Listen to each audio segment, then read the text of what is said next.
One time? One day.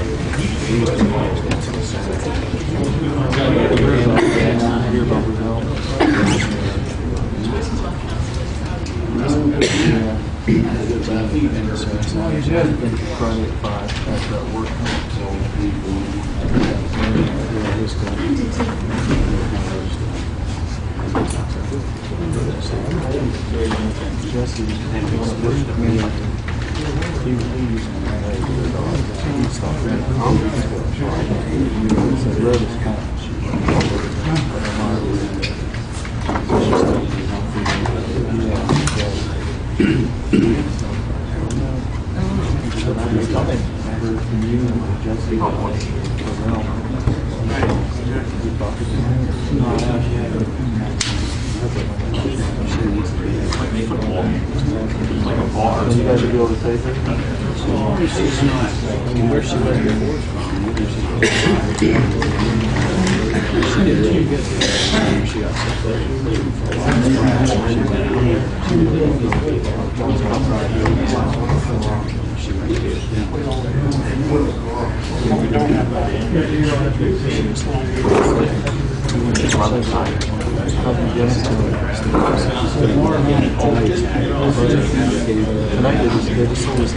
Beer and bread fest.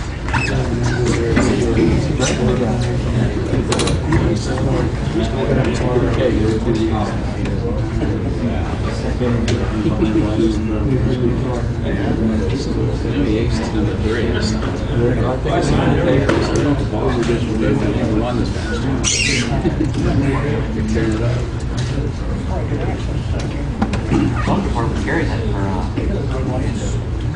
department carried that for memory appropriate. I'd be using myself.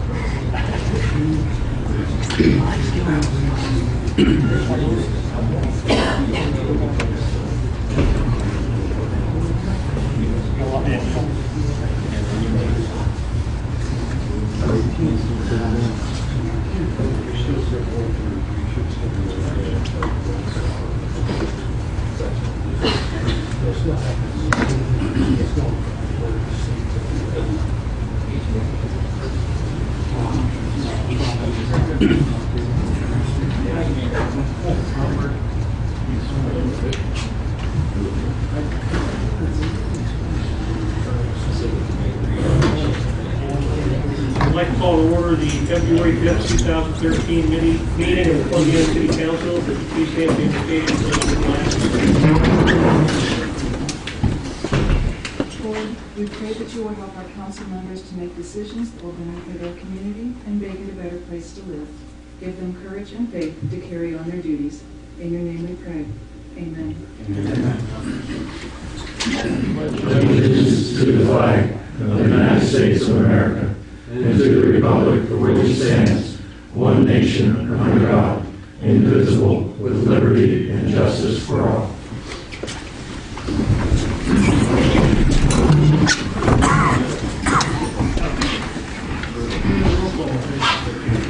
Here. Here. Here. Here. Lakeland? Here. Staples? Here. Stewart? Blaisdell? I want you to have a copy of the January 22nd regular meeting minutes and the January 26th and January 29th special meeting minutes. Any errors or omissions?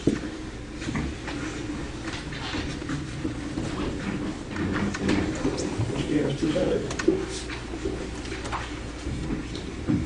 Everyone should have a copy of the Park Recreation Cemetery Board meeting minutes of December 17, 2012, and the Board of Zoning Appeals meeting minutes of January 10, 2013. Any comments on either of these?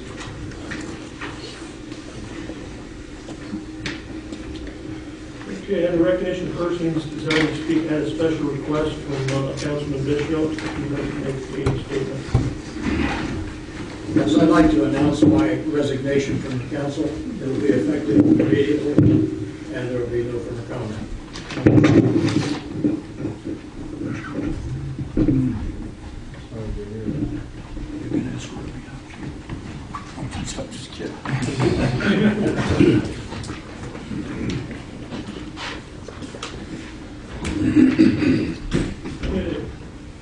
Next on the agenda, Larry Diedrich from the Tourism Board concerning the Wine Fest of June 13th, 2013 to be held at Whispering Pines.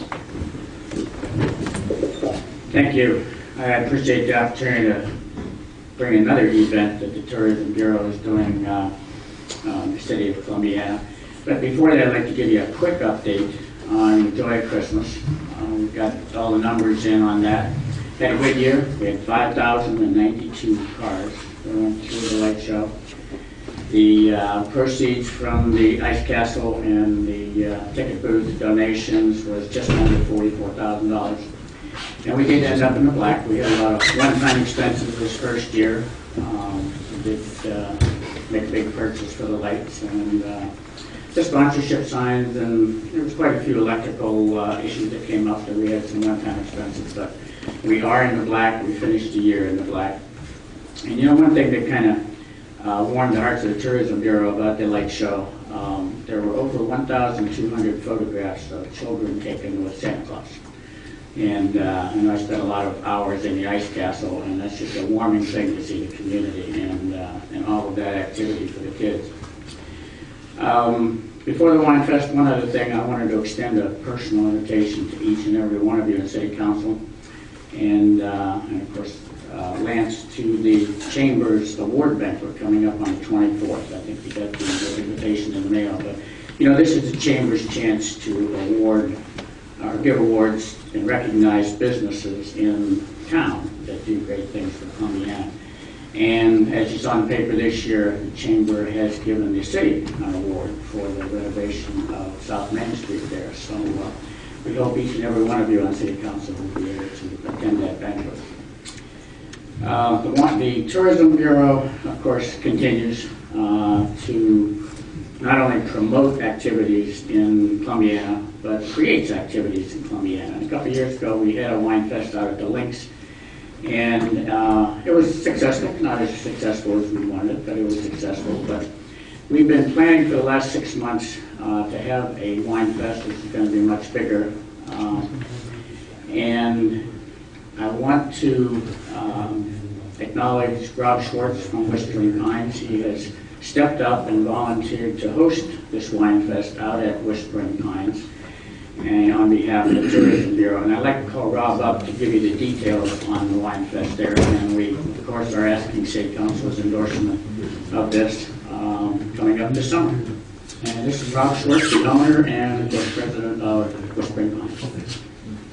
Good evening, everyone. As I said, we're looking to host the Wine Festival this summer. It'll actually be June 15th at Whispering Pines Village, on the greens of Whispering Pines Village, actually. I'm a fairly new member to the Tourism Bureau and excited about helping out any way I can. They have several major events planned, and this one was exciting to me as a enthusiast of good beer and wines. I thought it would be a great one to be a part of. The event will actually be a one-day event. It'll last from 11 a.m. to 9 p.m. There'll be anchor wineries, the major wineries. There will be around 4 to 8 at this point. There'll also be local homemade wine and beer makers contest. There will also be craft vendors, some food vendors, and some entertainment. So, as Larry said, we'd like to have your blessing and information or comments that you might have. It's the 15th, not the 15th. Our sheet says June the 13th. 15th. June 15th. It's actually the day before Father's Day on a Saturday. Is this going to be up in your complex or down on the golf course? It's going to be on a golf course at this point. Tents and stuff? There'll be tents. Yeah. Where are you planning on parking everybody? I'm just curious. Well, but we're going to use the whole golf course is going to be shut down, so we're going to use the golf course for a lot of parking, a couple assisted living, have some neighbors to talk to, so hopefully they'll be helpful in that way as well. Have you talked to the police chief concerning any congestion problems or anything like that? Not yet. Okay. We do plan to. Okay, yeah, you need to talk to him so he can. Yes. I think, Mr. Mayor, more importantly too, is to be sure that you have the proper permitting and so forth for the Alcoholic Beverage Commission.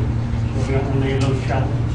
Yes, sir. We're actually working on that with an attorney's pulling those permits through the Ohio Department of Commerce, Liquor Control. It'll be a temporary permit. At this point, I believe it's called an F4, that type of event. Any food? There'll be food, yes. Any other questions? The last one was fun. Any kind of liability insurance you'll need for them? We will be getting insurance, yes, and casualty. You'll name the city too, Okay. right, Dan? Or is it on private property? On private property or something. Okay.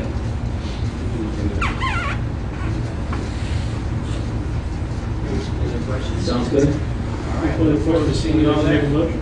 I'll make a motion to accept their proposal. I'll second it. We have a motion and a second. Any other questions or comments? Deanne? Ferguson, Yes. King, Yes. Schlenker. Yes. Challenger. Yes. Clayton. Yes. Best of luck. Thank you.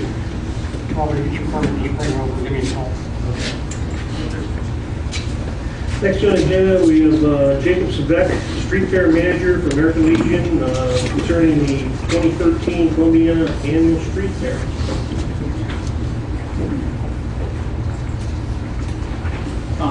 Passing down a copy of the request for the street this year. I want to draw your attention specifically to the second paragraph. One of the things that we're trying to do is alleviate some of the congestion that we have on Main Street around the circle, and to prevent anybody that's associated with the fair from going into any of the restaurants and businesses, trying to get people off Main Street. The request is that we close Main Street at 5:30 for traffic, which would be a change from 6 o'clock in past years. With most businesses on the street closing at 5 o'clock, with the exception of the restaurants, I don't see that there would be much of an inconvenience for anybody. That also allows for anybody who may be on Main Street Park, that may be eating at one of our local restaurants, an opportunity to eat without being disturbed by anybody, for the owners being disturbed or customers about their vehicles on the street. With the setup beginning at 6 o'clock from Union Street north, because Union Street south had already been closed for setup of the tent on September 4th.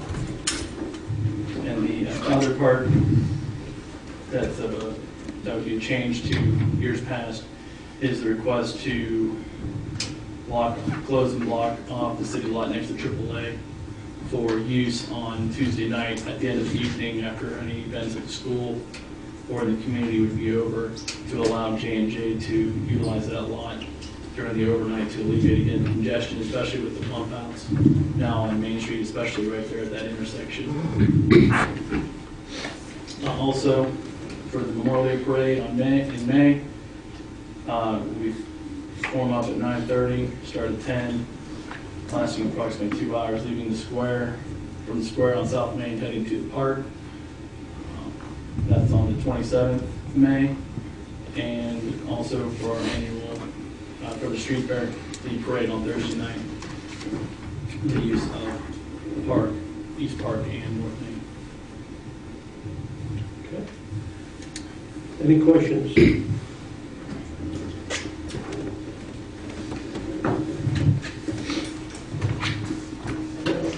Other than those couple of changes, looking to similar to the previous years. So requesting for the Memorial Day Parade, which we've had in the past, and then also for the street fair with a couple little minor changes and the waiver on that fee. Correct. Any questions or comments from anyone? Someone like to make a motion? So moved. Second. Deanne?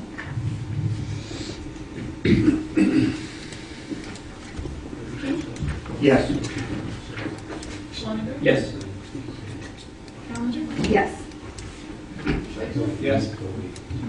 Ferguson? Yes. Okay, can I get a copy of the letter so I can put all the details Yes. in minutes? Thank you.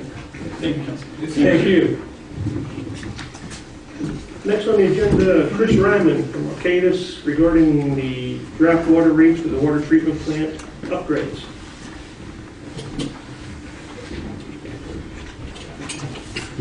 Good evening. Hopefully I can do this justice here. I understand in talking with Lance Willard last week that a number of questions may have come up regarding the proposed rates, draft rates for the water treatment plant.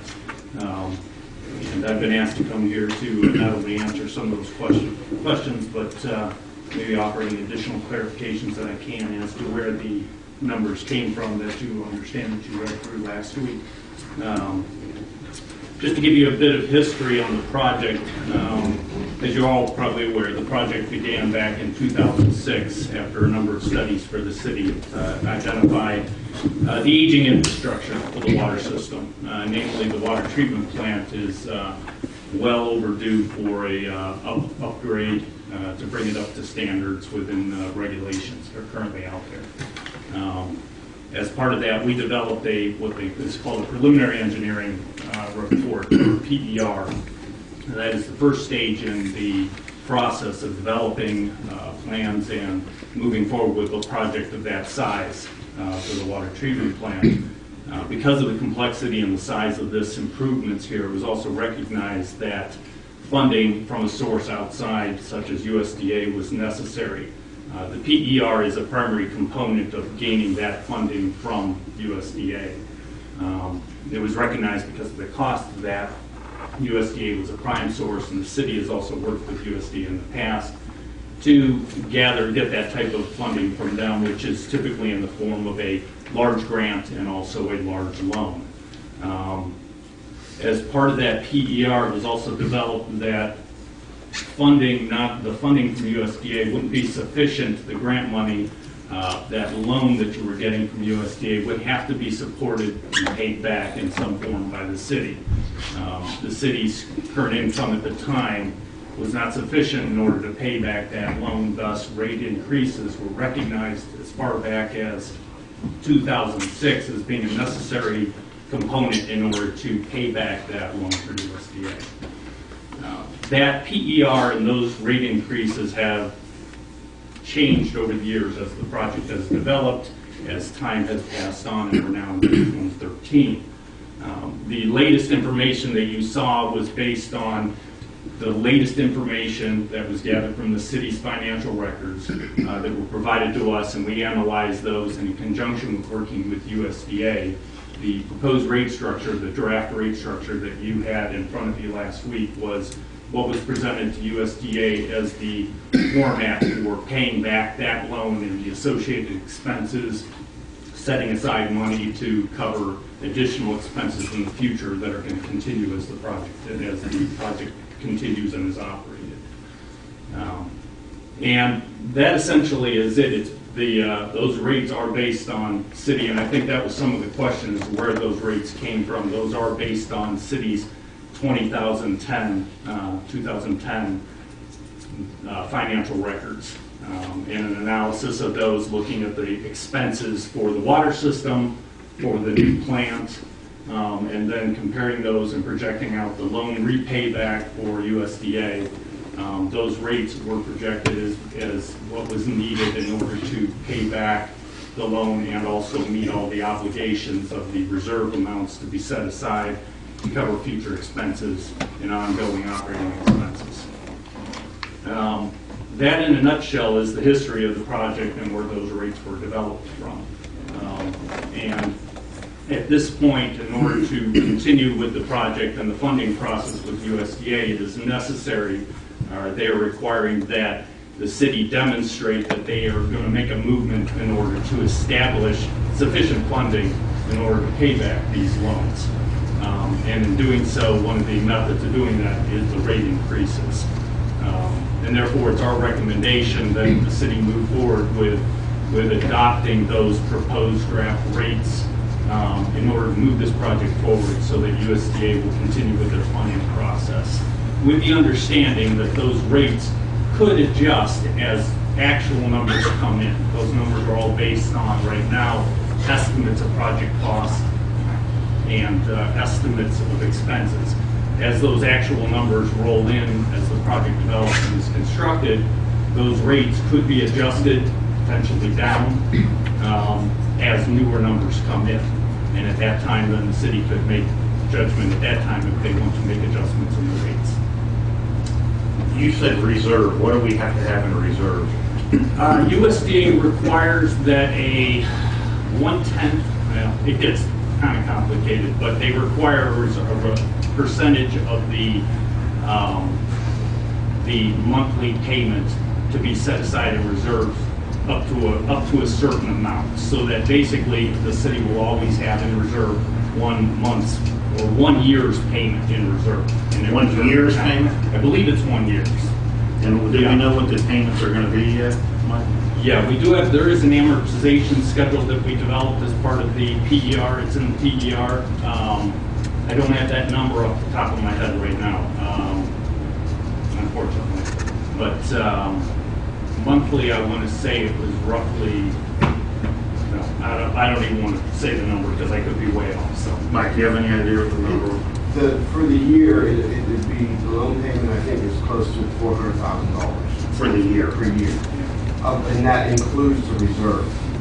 The principal and interest, I believe, was $373,000 per year, and then the $37,000 would be put in reserve. So it's not a large amount that they want in reserve. It's a small amount, you're saying. Right, and it builds up, like Chris was saying, it'll build up over time to where you get to a point where you have enough in the reserves to cover a whole year's worth. A whole year's worth of payments. Our sewer department has that same setup. doesn't it? Exactly. And it has a what kind of a fund? It has a very large fund now. Well, the sewer fund, right now, it has a large fund because of the payback that we got from the Firestone Farm. Yeah. But normally it carries a pretty good balance because of that required reserve, does it not? Well, the reserve is actually a separate fund. It's Fund 507. It's wastewater treatment reserve fund. We do have a separate fund where each month the money is transferred from the sewer fund into that reserve fund to cover the requirements. And we'd have to set up the same thing for the water treatment. Correct. Now, what do we have in excess right now on the water department? There's really... Is there any excess? Well, the fund balance at the end of the year was $612,000. That was the fund balance. Our carryover, which, we also use that for, operations. But I believe it did increase this year. Our beginning balance, I believe, was 500-some thousand at the beginning of 2012, and it did increase. It did. 612.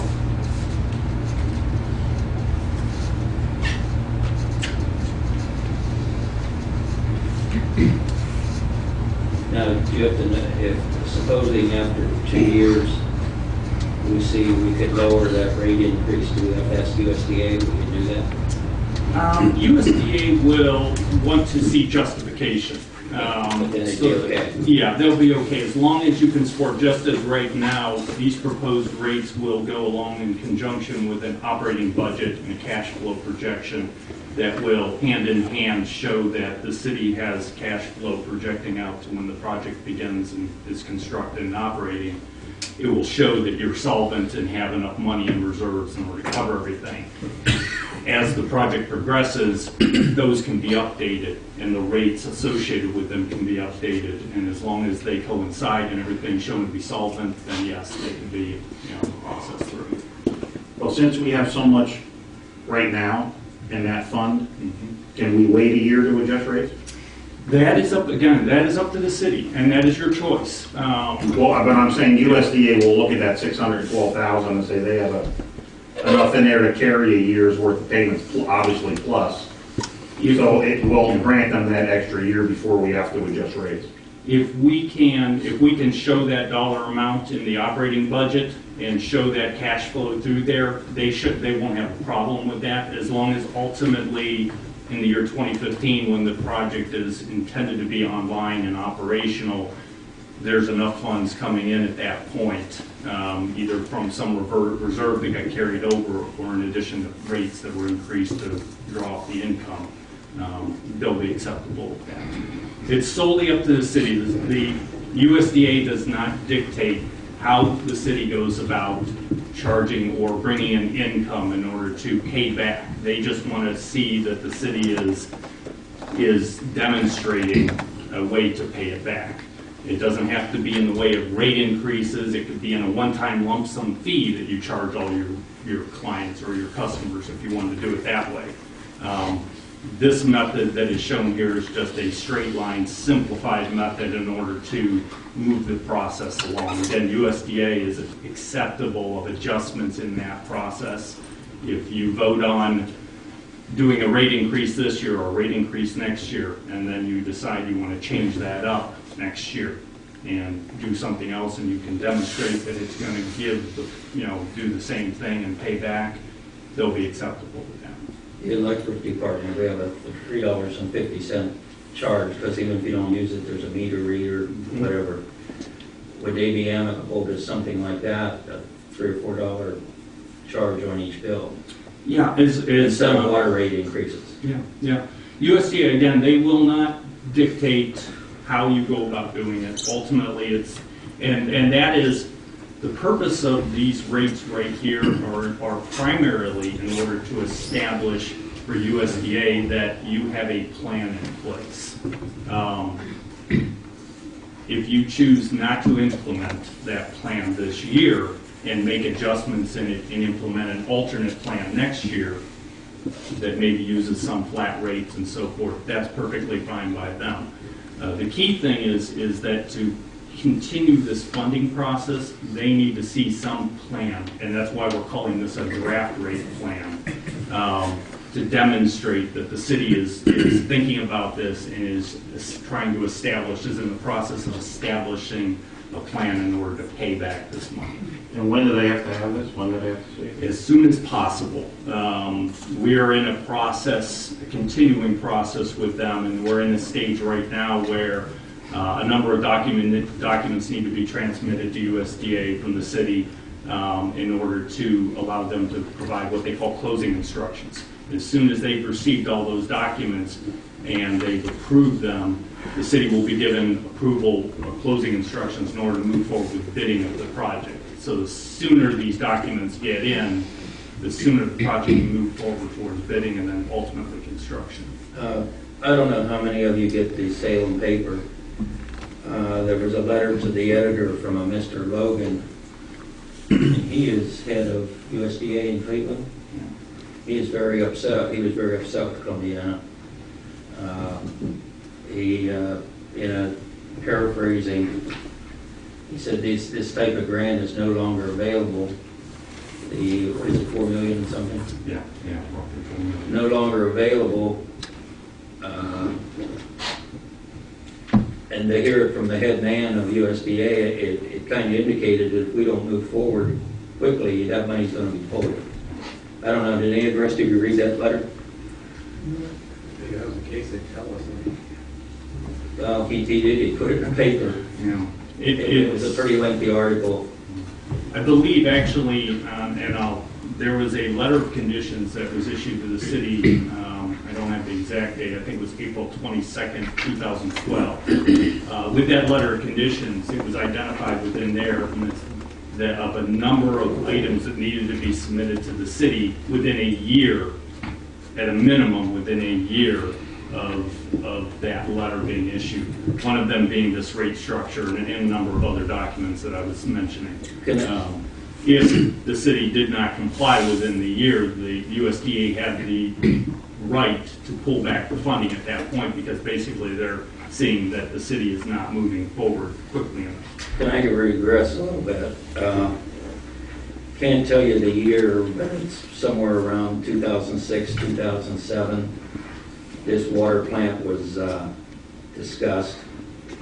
So at the time, they thought, we thought, the council at that time thought, we should get a citizens committee to beyond some council members, some citizens. And I just reminded the mayor tonight, he was on the committee, and he did remember it.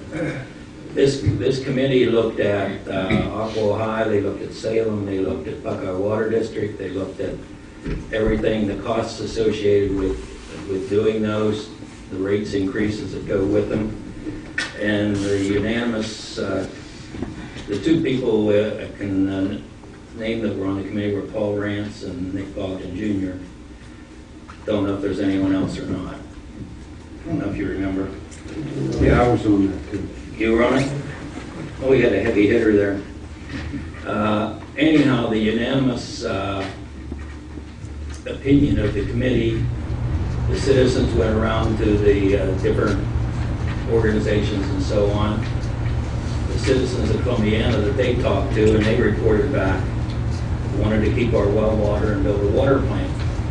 Now, also at that time, projected rate increases were forecast the same as they are now. I don't have a schedule of what those rate increases were. In 2004, naturally, our rate was probably lower than it is today.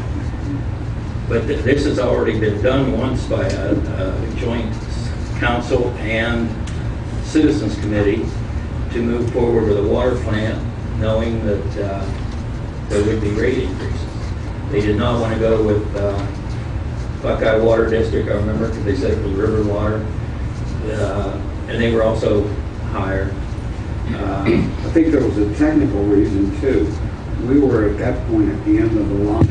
Yeah, and There was an issue on the services. And Aqua High also in the Aqua as well. in the report, we would be at the end of the line, a dead air line, and There was a quality water quality of issue. Maybe Matt can do this. If I remember right, Matt, they said if you opened that line, it would have to run like for 3 days with chlorine before it could even be used. If there was any water break in it, it would have to be run for like 3 days before you could hook up the water or use potable water again. Aqua, yes. There was all kinds of reasons, but the biggest reason was is the people of the city wanted their well water. So at that time, they prepared an ordinance. Maybe Dan remembers. Am I going back too far, Dan? I don't remember that. See, you're not as oversight. I think there was also an issue of redundancy. That was one reason we needed a new plan. Redundancy question, you had to have actually 2 lines available, and the cost was $45. The redundancy at our water plant is another reason we need a new water plant. If something goes down, Matt don't have a switch to the other side. So anyhow, this was already done once to go ahead. I don't know if that ordinance is still valid or not, but there's another thing. If we didn't go ahead with this, just throw this out for information. I think we paid Arcadia $600,000. Plus, you probably got another $300,000 bill return. Just guessing. If we didn't go ahead with this project, USDA wouldn't give us any grant. We'd owe this $1 million out of our measly budget. So, well, it's paid, but it's borrowed. It's really the city took out a bond for that. It's to be rolled into the loan when the water plant's built. $600,000 of it's paid. You needed paid, didn't you? Yeah. You referred to, I'm sorry. So anyhow, I don't know if Matt can, this was kind of the thing that I remember talking to one of the EPA guys, and he recommended that we keep our well water versus tying into somebody else. Is that right, Matt? That's correct. He said he wouldn't recommend tying into any long pipeline from any other. That was the EPA, not the USDA. So with all those recommendations, this committee, I don't know whether it's a resolution or ordinance, don't know that I know the difference. We voted to go ahead with the engineering, the $600,000, and build a water plant. So I'm not sure that we need to do this again, but I guess we do need to do it again. Means we already have that ordinance. Well, that's, I'm unaware of the ordinance if there was one generated before, but And I can't tell you what year or what month it would have been. that this was done somewhere around 2007 probably. Yeah, 2006 was the first version of the PDR that we generated, and that showed that. Another reason in the report of the citizens was they wanted Columbiana to keep control of its electric, water, and sewer. That was a big one, wasn't it, Dave? Yeah, because we've That was seen huge. rate changes in other communities, and you've seen that in Latonia with buying water from Salem. But getting back to Aqua, I think their line was a good distance away, and we would have had to pay for that extension, which would have been costly at the time. That's one of the reasons why the committee decided to go with our own plant with the well water. Not to knock another entity, but our neighbors to the west as it closed their water plant, hooked up to another neighboring city. Thought they were going to save money, so Saturday mornings, us old folk go to McDonald's for breakfast. And I was saying what my water and sewer bill was, so the next Saturday they brought theirs in. And two of the people just had two in the family, and their water bill was around $60 by itself. You're probably aware of that. When they started out, everything was going to be cheaper, but the supplying entity, unless the contracts aren't fed, can raise whatever they want to pay for their thing. So I'm completely in favor of making that motion if you want that we go ahead. Mr. King wants to say something. You had said there was a letter sent out to Columbiana in 2012. Does anybody remember seeing that letter? Did anybody get a notification of that on council? About the requirements that were needed? Because I don't remember ever seeing that letter. Well, they were even done back in 2007, 2008. Yeah, but he said a letter was sent to the city in 2012 with requirements that were needed Yes. to move forward. I just wondered if anybody had seen that letter. He did that at a meeting. Remember, he said there were 7 things they were working on. That was one of the 7 things. I don't remember any of them. That would be in the minutes. I also have a question. This is more than an information session that you're here for. You're here for another reaffirmation, or I don't know what you want to call it. Well, Are you wanting another approval from this board? Well, from what I understand, I was here to help clarify. The intent here is that council move forward with, I understand, approving the draft of this Okay. rate increase. So we're here. Another way. We're here to approve. Or come up with another way. Okay, but the affirmation, I guess, is the right terminology for us agreeing tonight on the draft is one of many methods. We're just agreeing on the intentions of paying it back with equal to or similar. Okay. Okay, if we approve this this rate schedule, we can still work on another method of paying it back. This just gets the project moving. Yes, exactly. You nailed it on, right there on the head. We can change it, we can modify it, we can do anything we want. And when does that have to be firm? That can be, actually, they want to have, after the final project numbers come in, once the project's been bid, and you actually have a contract number that you can hold to, and as the project continues, that'll be a continuing development, and not until 2015. At 2015, that's the date that supposedly, as long as everything processes along on the time frame that we're projecting here, the project will be completed and the new water treatment plant would be operational by 2015. At that point, that's when the city would be responsible for starting to pay back the loan at that time. At that time, you would have to have an ironclad process or method in place for paying back the loan. Up until that time, you could make adjustments.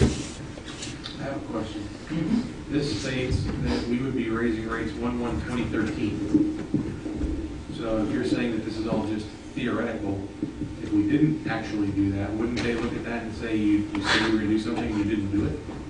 Well, that's the purpose of presenting it right now, is to present them a number that we know will work.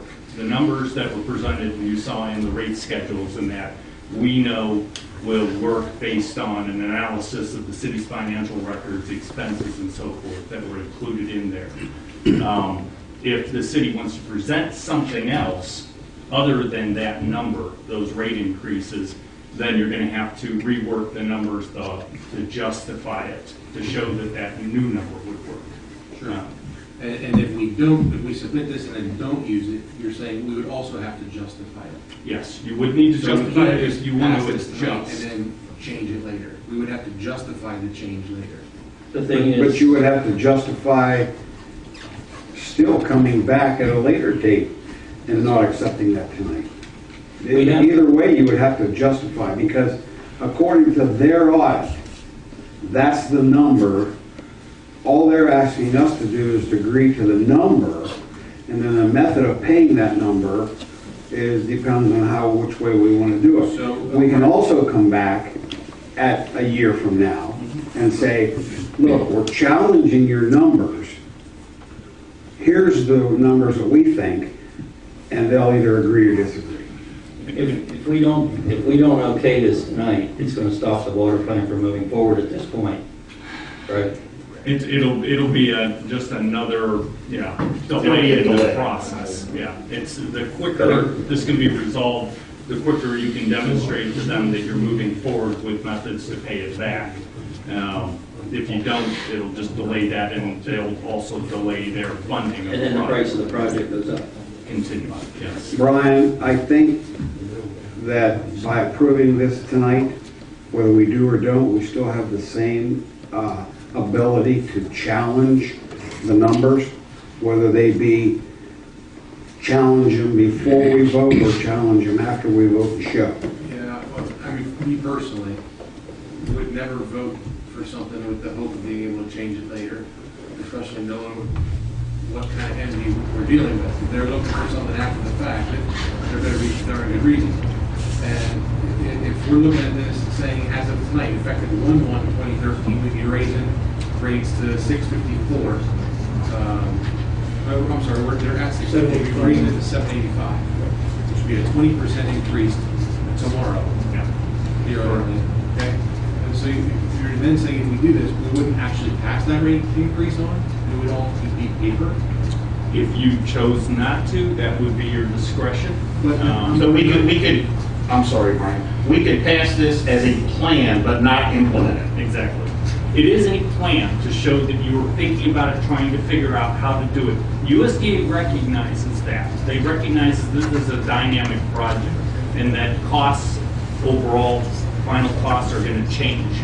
They just want to see that you have a plan in place, a draft plan. We don't have to raise them tomorrow to 785. No. Ultimately, they just want to see in 2015 that you have a total income coming in that's going to pay that allow you. Okay, well, that's just But it doesn't. It's just you're playing with words, because if we do this tonight and then don't actually make that rate change effective immediately, say 6 months from now you do, that numbers for 2014 and 2015 would have to be even higher because we didn't start collecting it now. Yeah, but we could, what I would like to do is say, okay, we're gonna go to, on my eyes, 785, but in the next month, actually sit down and come up with an alternative plan, some way to close the gap. Whether it's a one-time fee, something, because I think we all can agree, there's no way to do this plan unless we demonstrate we could pay the loan back. That's right. Right, I mean, we have to demonstrate we could pay the loan back. We can't do it with Now, money. who came up with these numbers, Arcadis or USDA? We came up with those numbers based on the city's financial records and that, and guidance from USDA, based on how much, because some of that number ties into how much they were willing to loan. So the final rate per user is developed based on the final loan that they say that they're willing to provide. So it was a collaborative effort there. Ultimately, we ended up putting a number in there to coincide with the loan rate that they decided to provide. Lance, did you have any comments on the letter that was in the paper, the gist of the letter? Well, I do. They wanted to clarify, first of all, that the interest rate that we're getting is going to be 2%, not in fact 0%, which was in the paper. And they also wanted to tell us that that the grant amount that we're getting now is typically unheard of moving forward. You know, other communities are not getting that size of grant. if that portion of grant. We happened to get a large portion when we did the wastewater plant. We were very lucky, and that was one of the largest projects at the time for USDA as far as the Ohio. Yeah, it was one of the largest projects at the time. The sewer plant was, and this is another pretty large project for the USDA. Historically, we have seen USDA's funding mechanism dwindle, the grant portion dwindle considerably. It used to be where they used to provide nearly a 45% grant. Now it's dwindling down to closer to 30%, and we understand it's getting even less and less than that. So the longer the project continues on, or the longer any newer projects that are being thought of now aren't going to see the type of grant that you were going to get. Reading between the lines on this article and what he said, it appeared to me that if we don't want to act on it, that somebody else does want it. Well, no, actually, and I talked to some people from the USDA, if we don't act on this grant, the actual grant and the loan money will actually go back into the federal coffers, and they will not be able to, pick that money up per se and give it to a different, community. So they'll, in fact, have lost out on it. So it's important to act, and they state that we have an aging wastewater or a water plant that, needs to be addressed. And that, Wasn't there also a capacity issue during the summer months? Some days there are, yeah. I mean, we're getting right to the point Yeah, where. it's rated at 1 million, and we're just below that on, last year it was hot and dry. So we get another neighborhood in town, we may have an issue. We might. The other thing, if you get another neighborhood in town, every time you add 100 people, it divides the water bill by, or the bill by more people, could also keep the rate. Yeah. Look, I would like to make a motion because I think this thing must move forward. And I'd like to make a motion that we accept this proposal of this draft that shows how the city plans on paying back the loans. I also, in that motion, would like to put a reasonable time date, whether it be a month or two, to challenge the numbers to see if not only how we can pay them back, different methods, but also if council would like, maybe I'll have you guys look at it if it's okay, have somebody else, and challenge that, and then present that to the proper authorities and see if, because it is what it's going to be, it is what it is. I mean, they're the people that are loaning the money, so.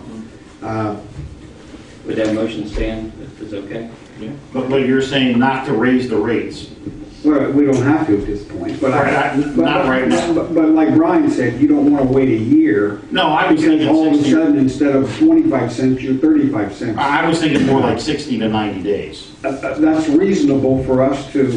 So if Lance could sit down That's and right. come up. He and his people can sit down and say, based on the same formula that the USDA, they used, and they must use, you must use, and based on that same formula, we came up with the same numbers, or no, we came up with this number, and we're going to propose that to the USDA to show them this is really what the numbers are to get this payback. And come up with alternative methods as well. That's correct. If we need to raise $400,000 a year, how can we do that That's without correct. raising rates, whether it be a flat fee or something? Deanne, can you read the motion back for him to see if it's okay?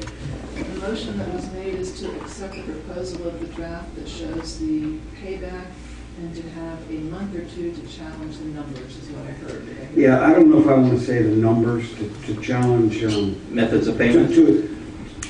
I don't even know if the word challenge. And I would stay away from the challenge. Let's go back off the word challenge there. We could propose different rate scenarios, is what they kind of talked on. They said that they will accept different rate scenarios. Okay, but the point is being here that you guys did it. You did it according to the USDA formula.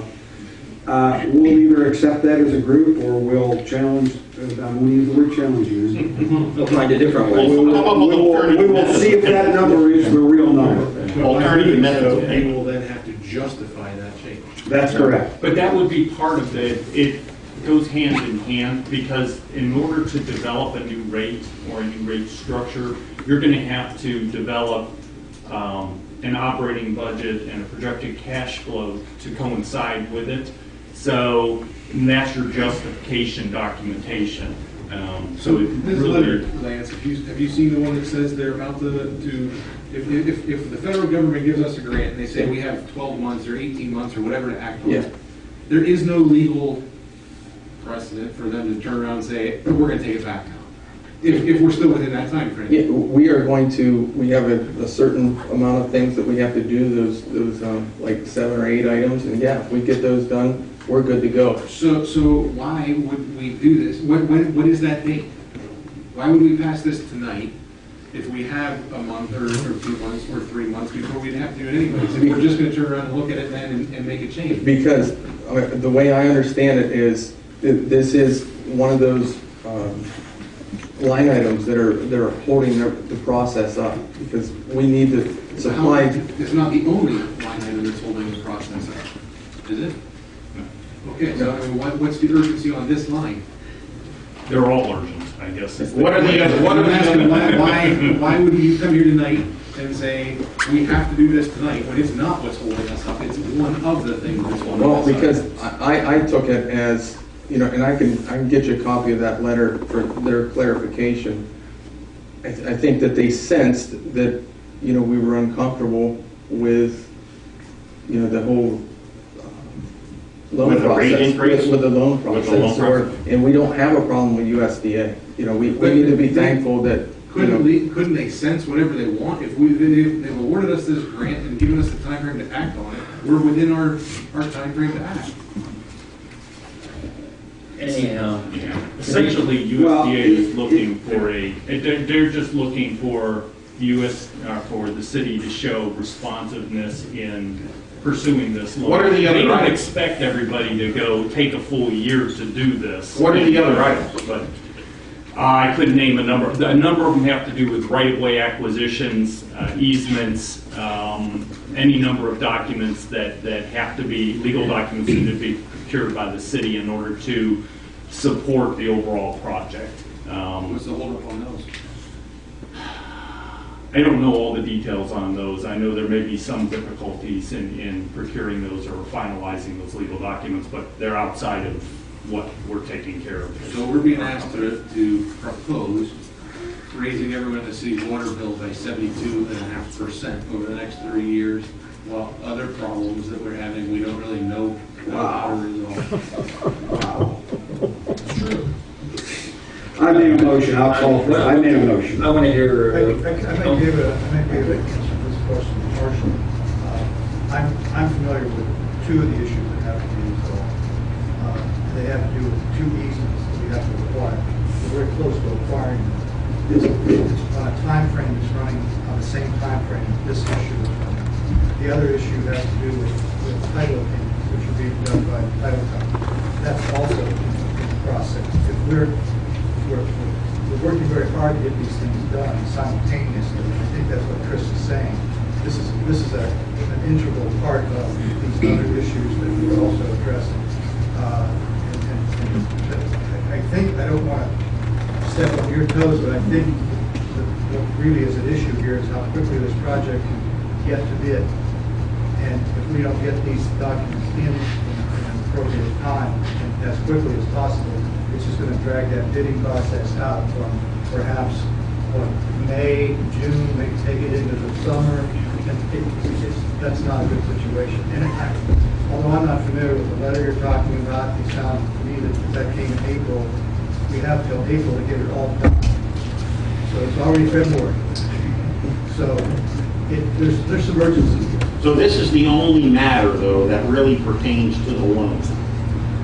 It all pertains to It all pertains to the loan, but in terms of monetary-wise. Monetary-wise, this is the key one. This is the key. Yeah, yes. In order to get off the dime and get started, these items have to be provided to USDA. They have to see the title work, they have to know that the easements are in place, they have to know that this plan is established with a plan which can be modified. We understand that clearly. But That's what has to be done, so. Dan, would you read it back again? Yes, would you smooth out that a little bit at the end? Okay. To accept the proposal of the draft that shows the payback schedule and to take a month or two to evaluate possible rate scenarios. Can we go 90 days? Say that. 90 Can you say days. 90 days? 90 days is fine. You okay with that one? Yeah. I second that. And then Lance will come up with alternative methods. Including the second. From a comment standpoint, I would just say that I'm all for doing this. I have pursued the congressman in the first place to try to pursue these grants and push them through. Even on a proposition, I can't put my name on a 73% increase. Can't do it. Any other comments?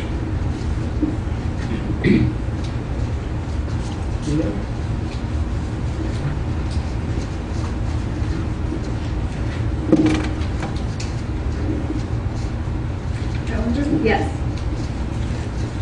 Wakeman? No. Ferguson? Yes. King? And can I just ask one question? Sure. And we're not raising rates right now? We are not raising rates right now. Is that correct? We can raise rates till 2015, I think, but you'll have to make it up. Right, but right now, for the next 90 days? No, we're not. Okay, then I'll vote yes. Schlenker? Yes. Do we need an ordinance on this, or it's okay? That's what we present to USDA. This is the plan as of today. So Arcadia's tomorrow. Push it forward, okay. And if they want further clarification, we're here to do that. Thank you for coming. Thanks a lot. Anyone else desiring to speak to council this evening? Manager's report. Okay, you have a copy of the police department report and the EMS report and the mayor's court report. And I had written down some things that I gave to you, just to give you an update on what some of the departments were doing. The water plant had some problems with a well last week, but they were able to get it put back together and change some parts and replumbed it. And they also continued to change out meters. The wastewater plant had two pumps that needed to be rebuilt at Windjammer, and we've got one of them back in, and we're waiting on the other one. I believe they may have picked it up today. We had a couple other issues, but the guys at the plant worked hard to get them addressed. The street department, plow trucks are ready. All the plow trucks are ready for the next snow. And notice it says we need to order 100 tons of 304. We didn't order that yet, but we did order some salt after this letter was written to you. Electrical department, north substation. It's close to be completed.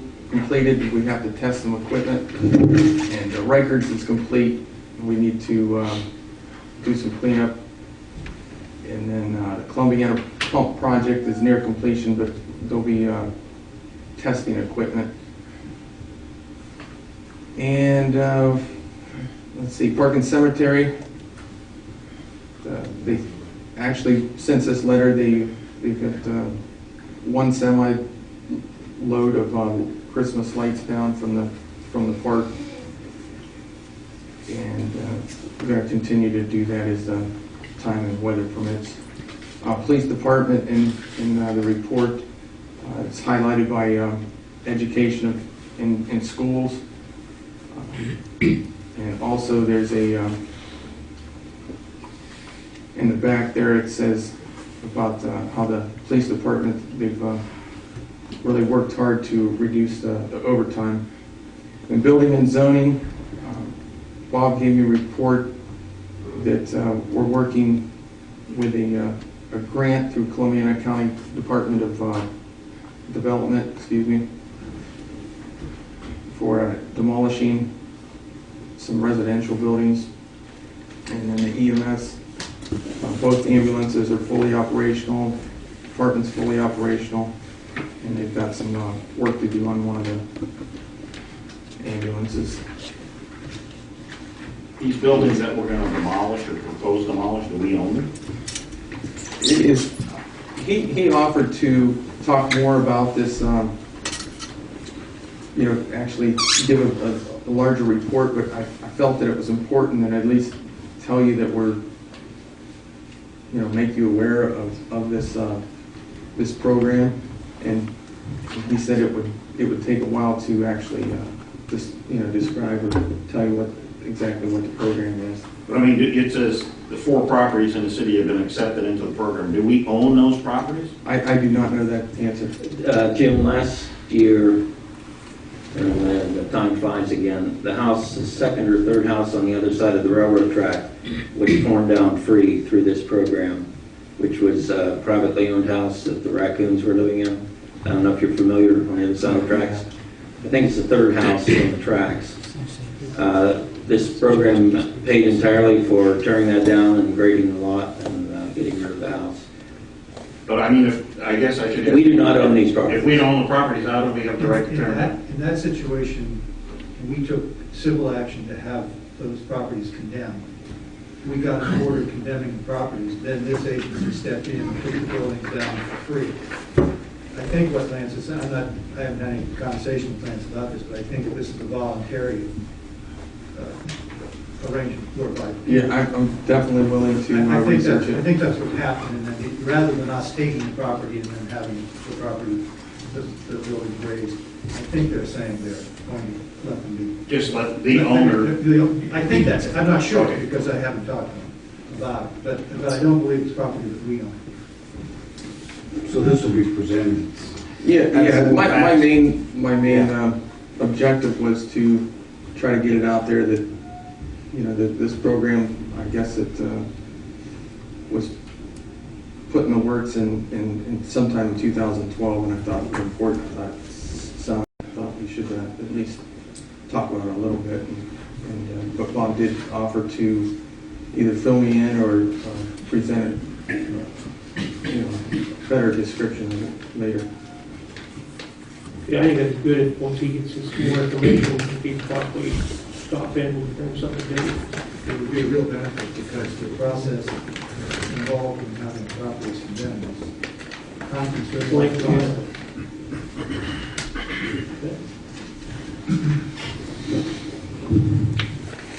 Oh, I forgot one thing. The park, there's not been much work done on the new building, but Bob actually took me one picture and it's an empty lot basically. Well, as the project progresses, we hope to get a bunch of pictures so you can see it grow.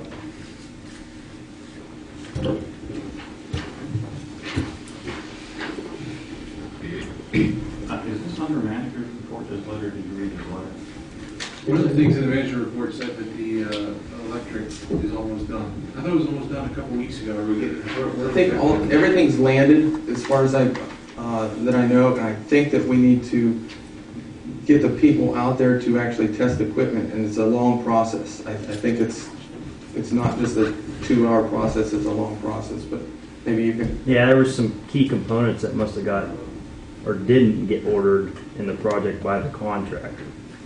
So that's been holding the project up. A couple of the relays and stuff that go on the feeder breakers and stuff. So. But how long does that testing process is going to take?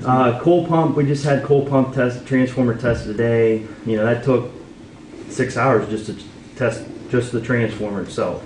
They go from the bushings, the secondary bushings, the insulators, the arresters. They go over the whole transformer. They're coming back tomorrow to actually do the cables, and then after that, coal pump's ready to go. So by Friday, we can heat up coal pump if we have to. Is that a high plot test you're talking about? Yeah, it's a lot more sophisticated than I know. So.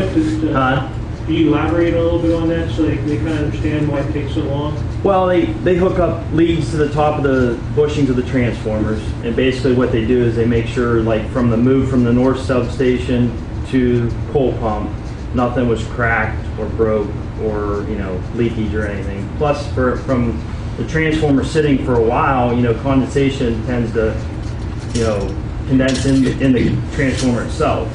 So there'll also be an oil sample taken to determine what the oil value is. And I'm not even sure what the oil test consists of, but they can tell you that oil can tell a lot more than what I ever thought it would. You know, what's going on with the transformer. So, and then they also do the secondary, which is the 7200 side, and they also do tests on the insulators themselves too. So, Do you have a timeline on the north then?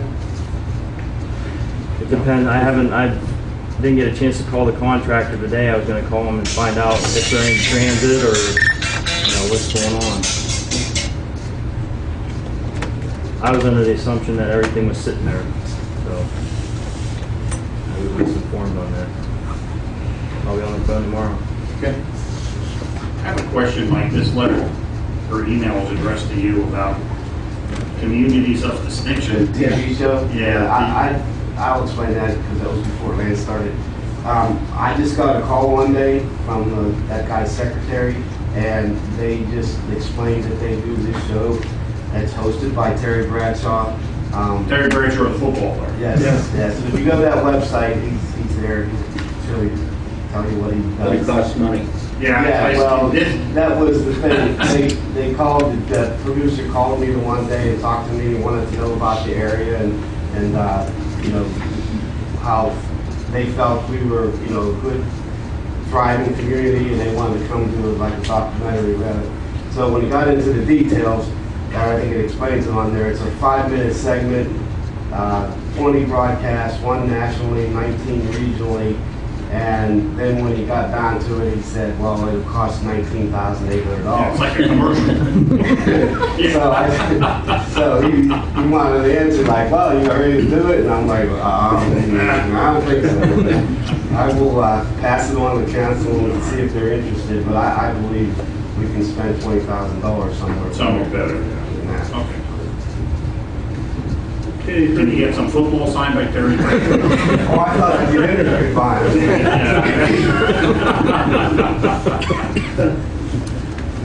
You heard the manager's report, and you also have the bill list to be reviewed. Any other questions for the manager?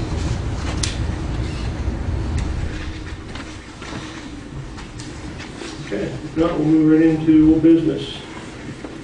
Due to the length of the resolutions, may I have a motion to read it by title only? So moved. Second.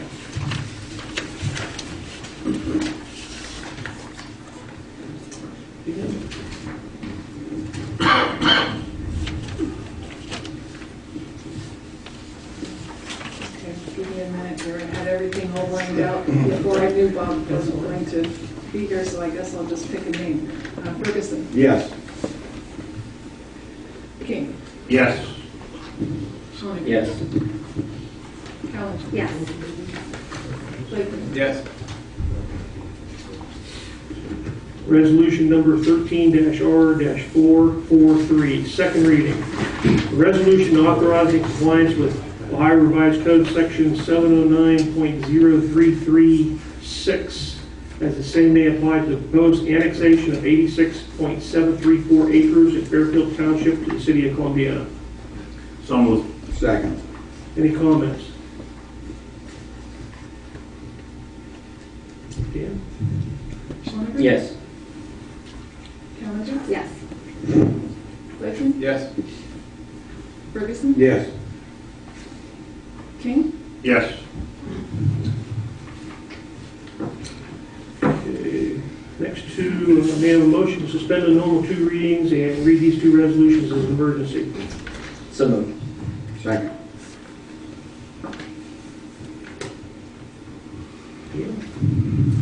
Lakeman. Yes. Ferguson. Yes. King. Yes. Schoniger. Yes. Callen. Yes.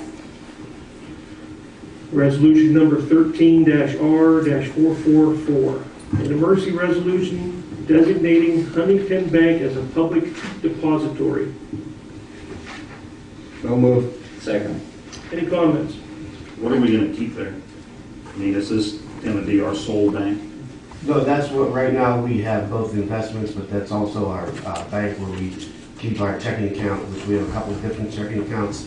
The way we do things with payroll and the EMS department, and a lot of it is all direct deposits now. So, depository agreement doesn't have anything to do with that. What the depository agreement is a 5-year renewal, and it's required by the bank. But Huntington, we do have investments there, and we also have our main checking account there.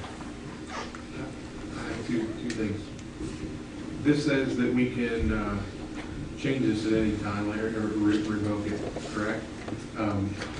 Was Keith named on this previously, and have we revoked? Well, I believe that's what I believe that's what the next one is, but we really just changed. The only thing we changed on the next one was Keith's name, and actually Kevin Smith's name was still on there, and we changed it to Lance's name and my name. Kevin Smith's name was still on? He was still on that. He was on that, the old ordinance. This, I believe that's an amended, isn't that? So, but this is adding the names of Mike Harold, Finance Director, and Lance Willard, City Manager, but it's not removing any names. There's nothing on here that says we're removing any names. Well, in the ordinance itself. I'm reading the ordinance. Right, that's what I'm saying, in the ordinance itself. It says that according to the check draft, note or acceptance of the Sesame Municipal Corporation signed by Mike Harold, Finance Director, or Lance Willard, City Manager, and the official titles under description. It doesn't say anything about removing Keith. Well, I think that's just how it was typed up. I think Rebecca just put our names in and took. But I'm just saying, legally, shouldn't we have something in here that removes them? Well, we already have done that through the banks. I mean, as soon as we got Lance on board, he's already signed up to be a check signer. You know, so it's Keith's name and Kevin's name's on, all right? From at the bank. From everything, yes. But then, and my only other one on here is a technical one. I don't know if it matters from a legal standpoint, but we're voting on 13R444 to do this, and it names Lance as the city manager, and on 446 we're voting to name Lance the city manager. Yeah. Is that okay? Well, he's not the city manager at 444. No.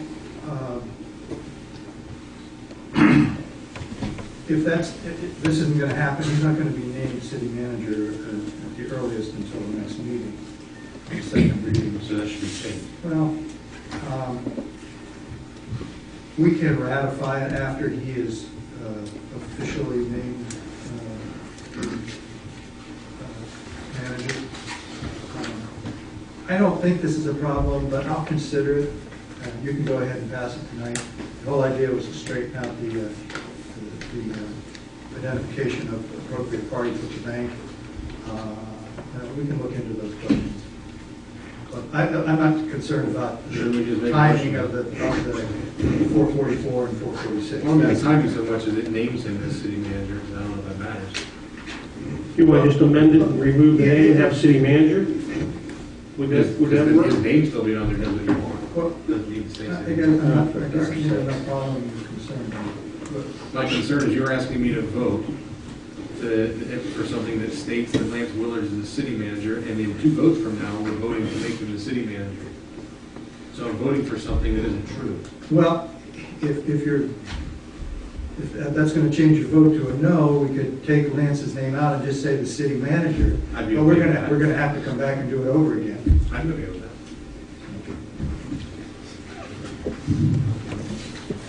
Any other comments? So we're striking Lance's name and just making it city manager? That's Wait, that amendment. Otherwise, if you're going to vote no, we're not going to get it passed anyway. So I'll make a motion that we amend it to be city manager. Second. We have a motion, and a second to amend it to say city manager only, along with Mike Harold, Finance Director. Any comments? Okay, we'll vote on the amendment. On the amendment. Ferguson, Yes. King, Yes. Schleifer? Yes. Callender? Yes. Blakeman? Yes. And now we'll vote on the motion as amended.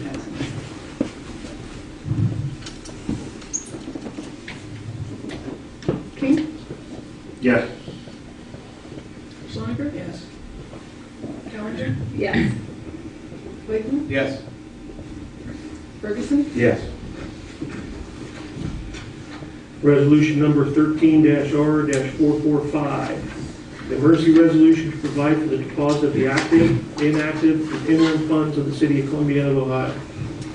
So moved. Second. Any comments?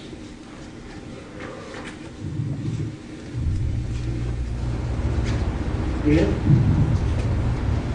Callender? Yes. Blakeman? Yes. Ferguson? Yes.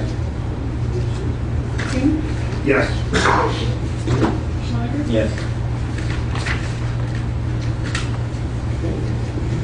Resolution number 13-R-446, first reading. A resolution appointing Lance H. Willard as city manager of the city of Columbiana as of the 30th day of January 2013. So moved. Second. Any comments? I have a couple. We already know where this is going to go, but this was not discussed at the last meeting because of how things went down there. We're all in agreement. I talked to a couple members of the Civil Service Commission, and out of over 70 resumes that we received, and they took the scoring process that Lowell and Bob and Dan came up with. More than 25 of them scored higher than Lance. And Lance, I think your interview, I think you were a very nice guy. I don't say anything, I wouldn't have taken it personally, because I'm not a personal kind of guy. But I don't understand decision-wise how, from a council standpoint, with 25 people scoring higher, how we could have come up with that conclusion. And then I look at it a step further. One of the things that we wanted was someone that was in the city. And I know that you've commented that you're going to move into the city, but you worked for the city for 11 years, right? Yes. And in those 11 years, you've never thought to make Columbiana your home. And that bothers me, that we're moving forward with someone who has benefited from the city and the taxpayer of the city. For the last 11 years, they never thought that they needed to make their home here. And that bothers me. When we talk about water rate increases of 72%, the reason that you can be comfortable with that is that it doesn't affect you. It will affect me. If you move here, I'm going to move here. Everybody, I'm moving here. but as of right now, you're not. So, for those reasons, my decision stays the same as it did before, but I wanted to clarify more of why I feel the way I did. And it's not personal, but when we have 25 people that score higher, my mind says that the decision doesn't make sense. Any other comments? I'd like to make one. I had a conversation with Lance on the phone. Lance knows where I stood, knows how I felt.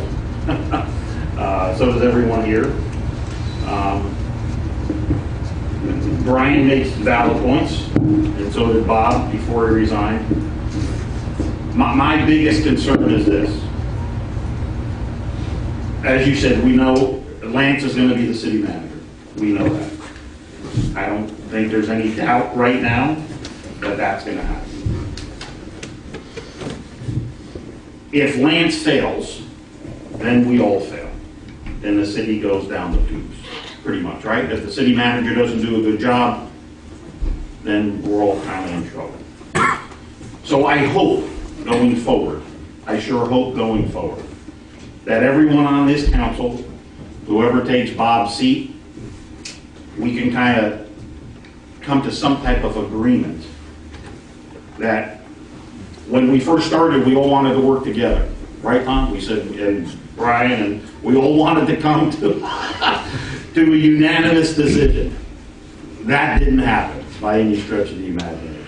It was a waste of time. Right? It just didn't happen. But going forward, I just hope that we can all work together. Because once again, if he fails, then we all fail. So, that's my piece. Any other comments? I just look forward to working with all of you.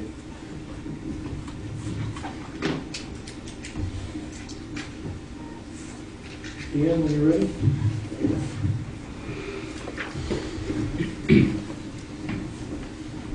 Ferguson, Yes. King, Yes. Schoniger, Yes. Callender, Yes. No. Lakeman. No. 4 votes, it passes first reading.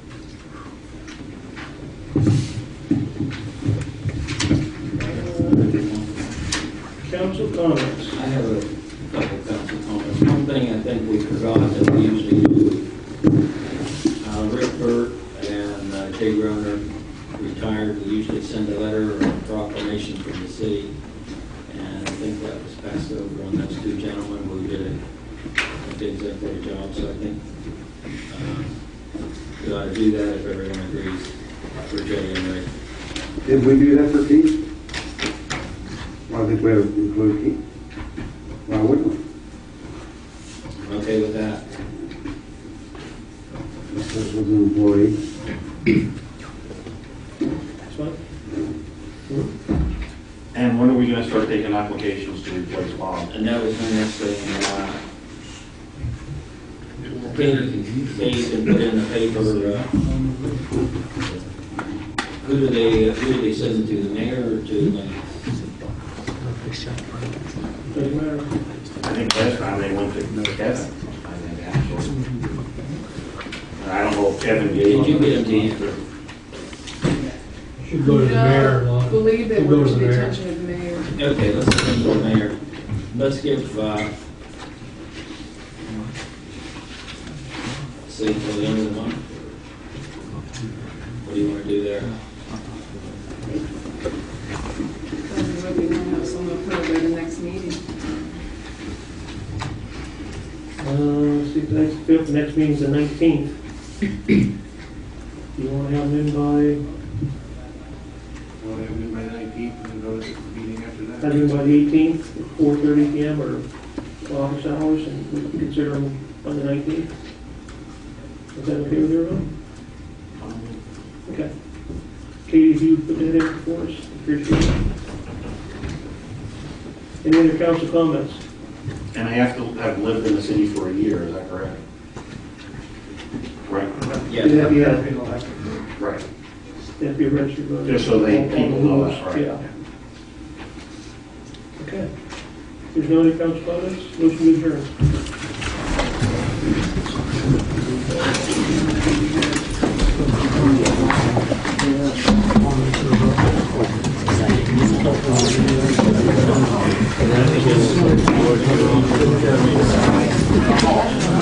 Yeah.